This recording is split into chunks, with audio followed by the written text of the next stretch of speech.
ঘন কুয়াশা ও তীব্র শীতের প্রকোপ কিছুটা কমেছে। রাজধানী সহ সারা দেশে দেখা মিলেছে সূর্যের।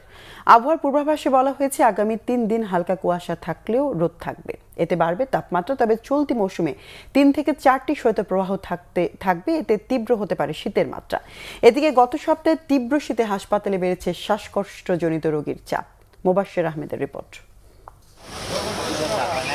গত 2 সপ্তাহ ধরে শীত জেঁকে বসেছে রাজধানী ঢাকাসহ সারা দেশে। সূর্যের দেখাও মেলেনি নিয়মিত, যা বাড়িয়েছে শীতের তীব্রতা।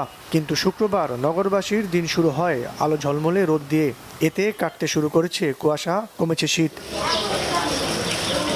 রোদের দেখা পেয়ে তা উপভোগ করছেন সাধারণ মানুষ। চলমান শৈত্যপ্রবাহের মধ্যে কিছুটা স্বস্তিতে জনজীবন। আবহাওয়ার পূর্বাভাসে বলা হয়েছে আংশিক মেঘলাসহ সারা দেশে আবহাওয়া শুষ্ক থাকতে পারে। অপরিবর্তিত থাকতে পারে রাত ও দিনের তাপমাত্রা। শুক্রবার ঢাকার সর্বনিম্ন তাপমাত্রা 12.5 ডিগ্রি সেলসিয়াস। তাপমাত্রা বৃদ্ধির এ ধারা আগামী 5 দিন অব্যাহত থাকবে বলে জানিয়েছে আবহাওয়া অধিদপ্তর। ফগি কন্ডিশন থাকার কারণে লোকজনের ভিতরে ঠান্ডা লাগার অনুভূতিটা একটু বেশি।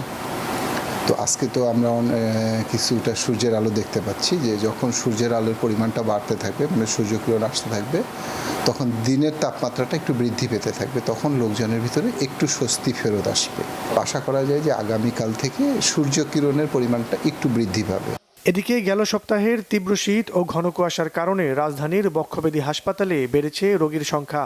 এই প্রচণ্ড ঠান্ডায় একটু বাইরে গেলে মানে ঠান্ডার যে কুয়াশার যে ইয়ের জন্যে হয়তো সেই পরিমাণ গরম কাপড় আমি পরে যাইনি। আমার ঠান্ডা লেগে আমার হঠাৎ রাতে অ্যাজমার প্রবলেম দেখা দিছে, তাই আমি এসে ভর্তি হয়েছি।